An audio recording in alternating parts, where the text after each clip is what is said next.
गुरुर्ब्रह्मा गुरुर्विष्णु गुरुर्देव महेश्वर गुरु साक्षात् परम ब्रह्म तस्मै श्री गुरवे नमः।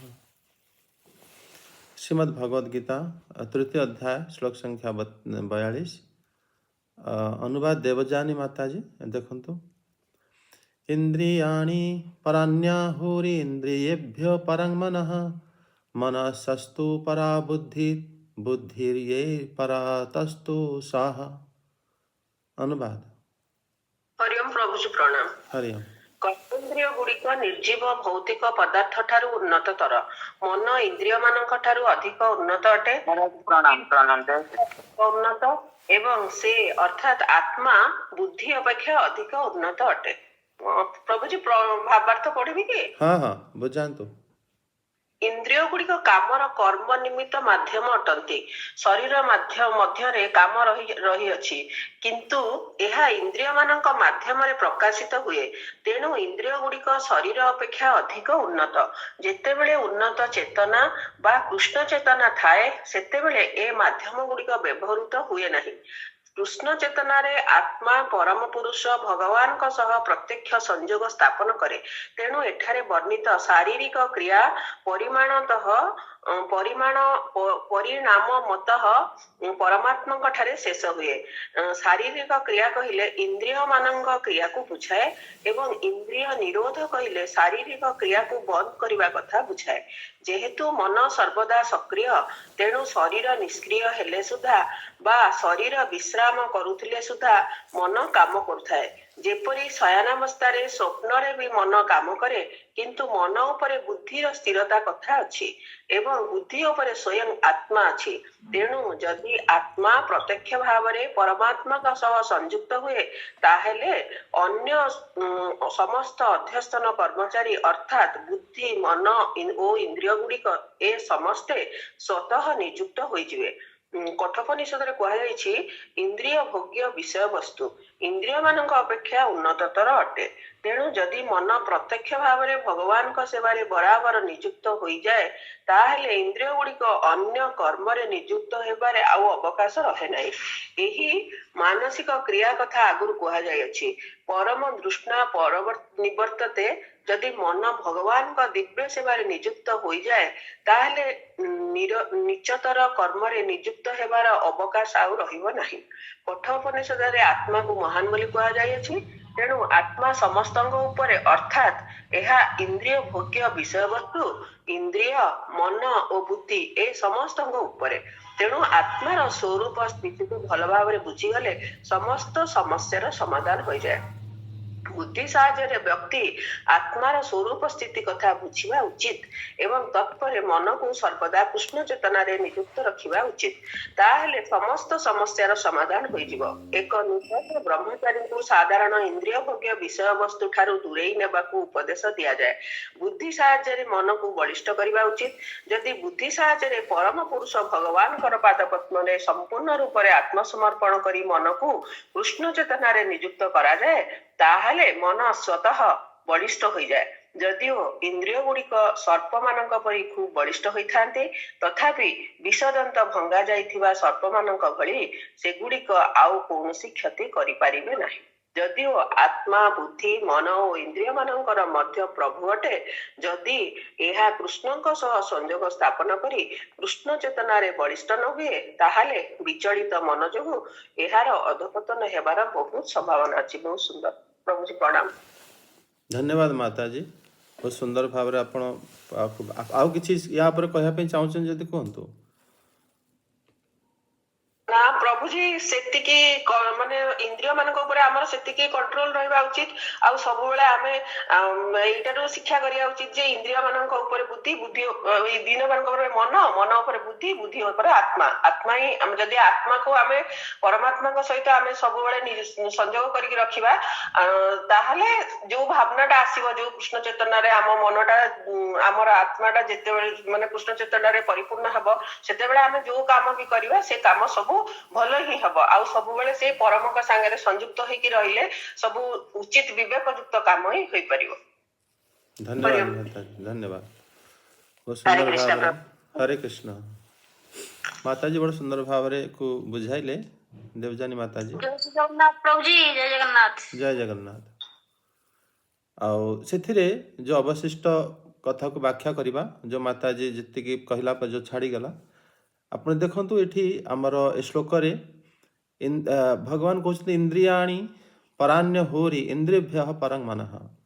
इंद्रियाणी है इंद्रिय गुड़िक मध्य पराणी आहु है श्रेष्ठ।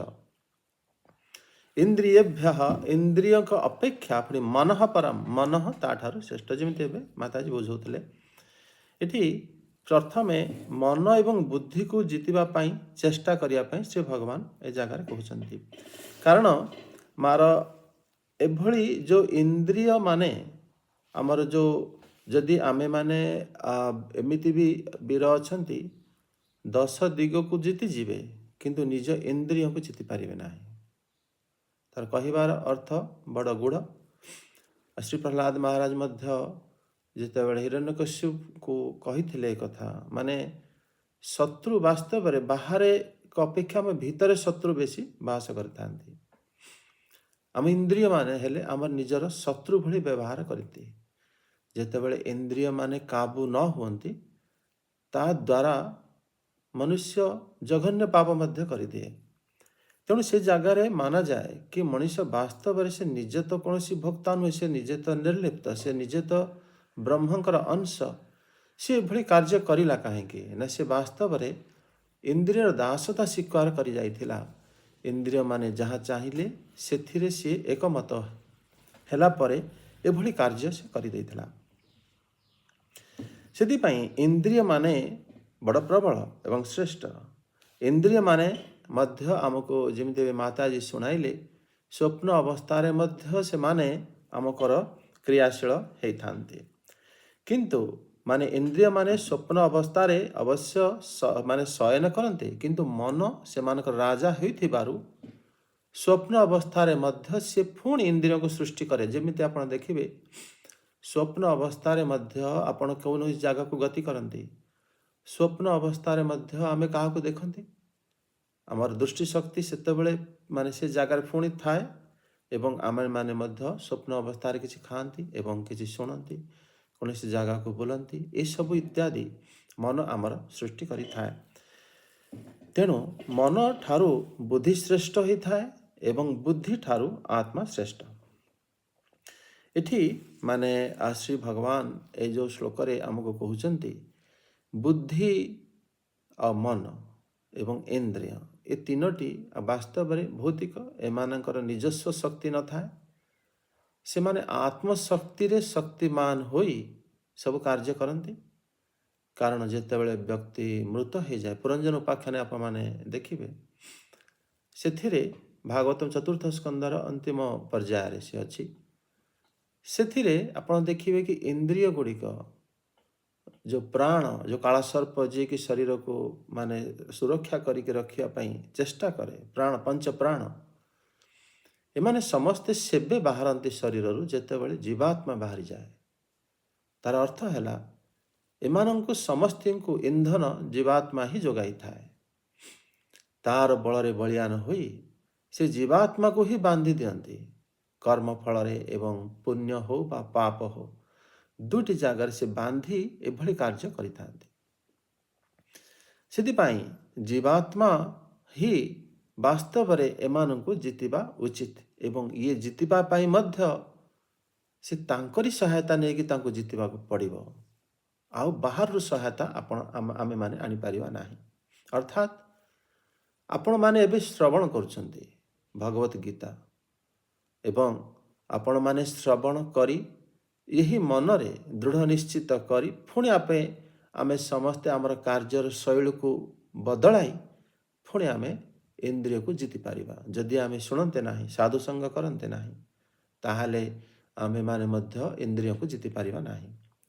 सेही मन को व्यवहार करी मन को जीतिबा से बुद्धि को व्यवहार करी मध्य आमे बुद्धि को जीतिबा एवं तापरे आमे सब को छाड़ी आमे श्री भगवान चरण रे शरण नहीं जिबा। एठी सेही भलिया माने जिमिति कंटा साहाଯ୍ୟରେ कंटा को बाहर करा जिवो। एठी भक्तिविनोद ठाकुर ए श्लोक रे कहउचंती कि आपाततः जो ଆମର ଯେଉଁ ଜଳବଦ୍ଧ ଇନ୍ଦ୍ରିୟ ମନ ଏବଂ ବୁଦ୍ଧି ଏ ତିନୋଟି ହେଲା ଜଳ।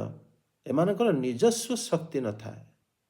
ଏମାନେ ମାନେ ଶରୀରର ଆମର ଯେତେବେଳେ ଜୀବାତ୍ମା ଆସିକି ବାସ କରେ, ଆପଣ ଦେଖିବେ ଯେଉଁ ଶବ୍ଦ ମାତାଜୀ ବ୍ୟବହାର କରୁଥିଲେ ଚେତନା, କୃଷ୍ଣ ଚେତନା, ତୃତୀୟ ସ୍କନ୍ଦ ଭାଗବତରେ ଆପଣ ଦେଖିବେ ଯେତେବେଳେ ମାନେ କପିଳ ଦେବ ମାନେ ମାତା ଦେବହୂତିଙ୍କୁ ଶିକ୍ଷା ପ୍ରଦାନ କରିଛନ୍ତି, ସେତେବେଳେ ମଧ୍ୟ ସେ କହିଛନ୍ତି କି ଯେତେବେଳେ 3 ମାସ ଆମେ ମାତ୍ର ଗର୍ଭରେ ରହନ୍ତି ସେତେବେଳେ ଚେତନା ଜାଗ୍ରତ ହେଇଯାଏ। ତାର ଅର୍ଥ ତା ପୂର୍ବରୁ ଚେତନା ନଥାଏ, କିନ୍ତୁ ତା ପୂର୍ବରୁ ଆମେ ଥାନ୍ତି। ଆମର କେବେ ହେଲେ ବିନାଶ ହୁଏ ନାହିଁ। ଚେତନା ମଧ୍ୟ ଆମର ଯେଉଁ ଅନ୍ତଃକରଣର ଶ୍ରେଷ୍ଠ ମନ, ବୁଦ୍ଧି, ଅହଙ୍କାର ଏବଂ ଚେତନା, ଏ 4 ଜଣ ମଧ୍ୟ ସେମାନେ ଜୀବ ଆତ୍ମା ଠାରୁ ସେମାନେ ଶ୍ରେଷ୍ଠ ହୁଅନ୍ତି ନାହିଁ। ସେମାନେ ଜୀବାତ୍ମାର ଅଧୀନ ବା ଅନୁଗମନ କରିଥାନ୍ତି।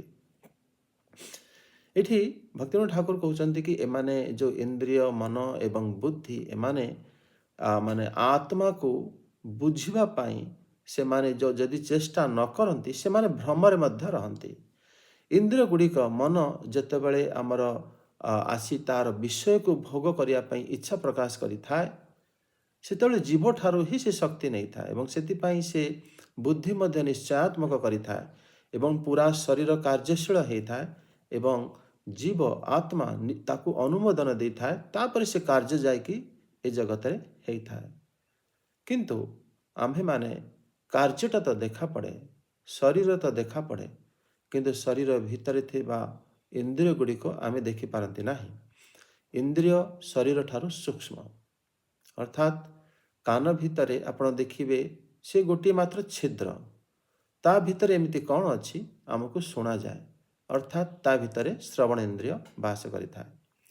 ନାକ ଭିତରେ ଆମକୁ ଗନ୍ଧ ଅନୁଭବ ହେଇଥାଏ, ସିଏ ମଧ୍ୟ ଗୋଟେ ଛିଦ୍ର। ସେଟା ଗୋଟେ ଛିଦ୍ର ହେଲେ ମଧ୍ୟ ଆମକୁ ଗନ୍ଧର ମାନେ ବିଷୟରେ ଜ୍ଞାନ ପ୍ରଦାନ କରିଥାଏ। ମୁହଁରେ ମଧ୍ୟ ଆମେ ସ୍ୱାଦ ଅନୁଭବ କରୁ। ମାନେ ଇଏ ଯେଉଁ ପ୍ରକାର ଇନ୍ଦ୍ରିୟ ଗୁଡ଼ିକ ସୂକ୍ଷ୍ମ, ସେଥିପାଇଁ ଶ୍ରୀ ଭଗବାନ ଏ ଜାଗାରେ କହୁଛନ୍ତି କି ଇନ୍ଦ୍ରିୟଙ୍କ ଅପେକ୍ଷା ମନ ଶ୍ରେଷ୍ଠ। କାରଣ ଇନ୍ଦ୍ରିୟ ଶରୀର ଠାରୁ ଇନ୍ଦ୍ରିୟ ଶ୍ରେଷ୍ଠ, ଇନ୍ଦ୍ରିୟ ଗୁଡ଼ିକ ସୂକ୍ଷ୍ମ ଆମେ ଦେଖିପାରନ୍ତି ନାହିଁ। ଇନ୍ଦ୍ରିୟ ଠାରୁ ମନ ଶ୍ରେଷ୍ଠ ଏବଂ ମନ ଠାରୁ ବୁଦ୍ଧି ଶ୍ରେଷ୍ଠ ଏବଂ ବୁଦ୍ଧି ଠାରୁ ଆତ୍ମା ଶ୍ରେଷ୍ଠ। ମାନେ ଏଠି ଶ୍ରେଷ୍ଠ ଶବ୍ଦର ଅର୍ଥକୁ ମାନେ ଶ୍ରୀଧର ସ୍ୱାମୀ ବ୍ୟାଖ୍ୟା କରନ୍ତି କି ଏଠି ଯେଉଁ ଶ୍ରେଷ୍ଠ ଏଠି କୁହାଯାଇଛି ତାର କାରଣ ହେଲା ଏମାନେ ସୂକ୍ଷ୍ମବାଦ ଯେଉଁ ଶ୍ରୀଧର ସ୍ୱାମୀପାଦ କହୁଛନ୍ତି କି ଏଠି ଯେଉଁ ଶ୍ରେଷ୍ଠ ଶବ୍ଦ କୁହାଯାଇଛି ତାର କାରଣ ହେଲା ମନ ନିଶ୍ଚୟ ସଂକଳ୍ପ କରିଥାଏ, ଇଚ୍ଛାକୁ ଦୃଢ଼ୀଭୂତ କରିଥାଏ। କୌଣସି ବିଷୟକୁ ପାଇବା ପାଇଁ ଇନ୍ଦ୍ରିୟ ମାନେ ବ୍ୟାକୁଳ ହେଲେ ମଧ୍ୟ ଯେ ପର୍ଯ୍ୟନ୍ତ ମନ ତା ଉପରେ ମୋହର ନ ଲଗାଇଛି ସେ ପର୍ଯ୍ୟନ୍ତ ଇନ୍ଦ୍ରିୟ ମାନେ ଚାହିଁଲେ ମଧ୍ୟ ସେ ତାଙ୍କୁ ପ୍ରାପ୍ତ ହୁଏ ନାହିଁ। ତେଣୁ ମନ ସେମାନଙ୍କର ରାଜା ହେଇଥିବାରୁ ମନକୁ ଶ୍ରେଷ୍ଠ କୁହାଯାଏ। ତାପରେ ବୁଦ୍ଧି ସେଟାକୁ ନିଶ୍ଚୟ କରିଥାଏ, ହଁ ଏଇଟା ହିଁ ନିଆଯିବ ଏବଂ ତାର ଉପାୟ ମଧ୍ୟ ମୁଁ କହୁଛି। ତେଣୁ ବୁଦ୍ଧି ମଧ୍ୟ ମନଠାରୁ ଶ୍ରେଷ୍ଠ। କିନ୍ତୁ ଯିଏ ମାନେ ଆତ୍ମା ସେ ବୁଦ୍ଧି ଠାରୁ ବି ପରେ, କାରଣ ସେ ସାକ୍ଷୀ ଭାବରେ ସେ ସର୍ବତ୍ର ବିଦ୍ୟମାନ ଥାଏ। ବୁଦ୍ଧି ଯୁଆଡ଼େ ଗଲେ ମଧ୍ୟ ତାକୁ ସାକ୍ଷୀ ରୂପରେ ସେ ଦେଖିଥାଏ ଏବଂ ତାକୁ ପ୍ରେରଣା ଶବ୍ଦର ଅର୍ଥ ହେଲା ତାଙ୍କୁ ଶକ୍ତି ମଧ୍ୟ ଯୋଗାଇଥାଏ ଜୀବାତ୍ମା। ତେଣୁ ସିଏ ୟାଠାରୁ ଶ୍ରେଷ୍ଠ ଅଟେ ଏବଂ ଜୀବାତ୍ମା ସିଏ ଯଦି ମାନେ ତାର ଇଚ୍ଛା ପରେ ତାର ଉନ୍ନତି ପାଇଁ ଯଦି ସିଏ ବନ୍ଧନରୁ ଠାରୁ ମୋକ୍ଷକୁ ପାଇବା ପାଇଁ ଯଦି ସେ ଇଚ୍ଛା ନ କରେ, ତାହେଲେ ଏଇ ମନ, ଏଇ ବୁଦ୍ଧି, ଏଇ ଇନ୍ଦ୍ରିୟ ଆମମାନଙ୍କୁ ପୁନର୍ବାର ଏ ସଂସାରରେ ବାନ୍ଧିକି ରଖିବେ। ସେଇଟାକୁ ଏଇ ଶ୍ଲୋକରେ ଶ୍ରୀ ଭଗବାନ କହିଛନ୍ତି। ଜୟ ଜଗନ୍ନାଥ, ହରେ କୃଷ୍ଣ।